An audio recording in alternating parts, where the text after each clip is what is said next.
Hello, this is Mary with Mango Math, and I'm here with Millie to give a lesson tutorial out of our 5th grade math kit. Make sure to hit that subscribe button to keep up to date with all things Mango Math. Coordinate game is a great way to get kids to learn how to plot points on a coordinate grid.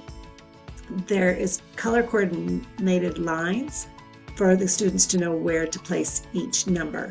So for example, there's a yellow line or an orangish line that goes along with the x-axis and a blue line that goes along with the y-axis. Students are trying to get 4 points in a row to create a line in order to win.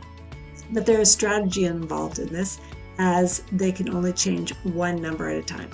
So for example, let's say the X person goes first, and remember it's kind of like tic-tac-toe, so we have X's and O's.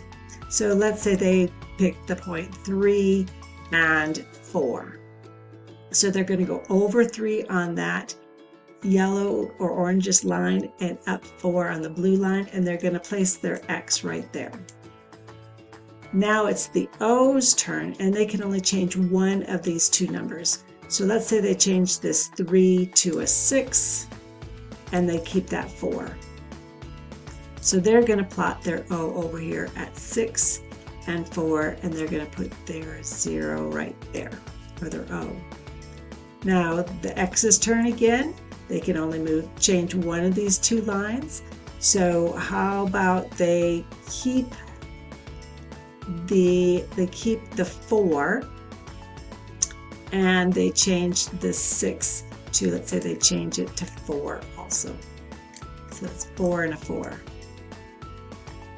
And they mark over 4, up 4, and now they've got 2 in a row. Now it's the O's turn, and they can see that X is starting to get 4 in a row, so they try to figure out how they can plot, and they say, I'm going to change this to 5 and 4,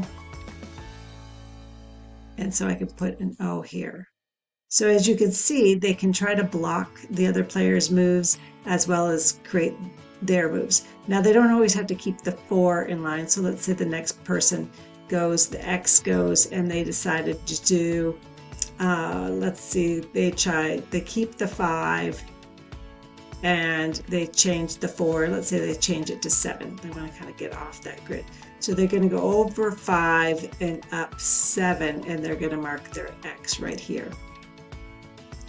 If they had been thinking they could try to go diagonally, and this would have been a good move here, but they didn't have that number yet. So as you can see, there's some strategy involved in this game, but the trick is, how can you get your 4 marks in a row before the other player does? Enjoy. Thank you for checking out our video and seeing how to play these great Mango Math games. Make sure to hit the subscribe button for more Mango content, and check out our website at www.mangomath.com.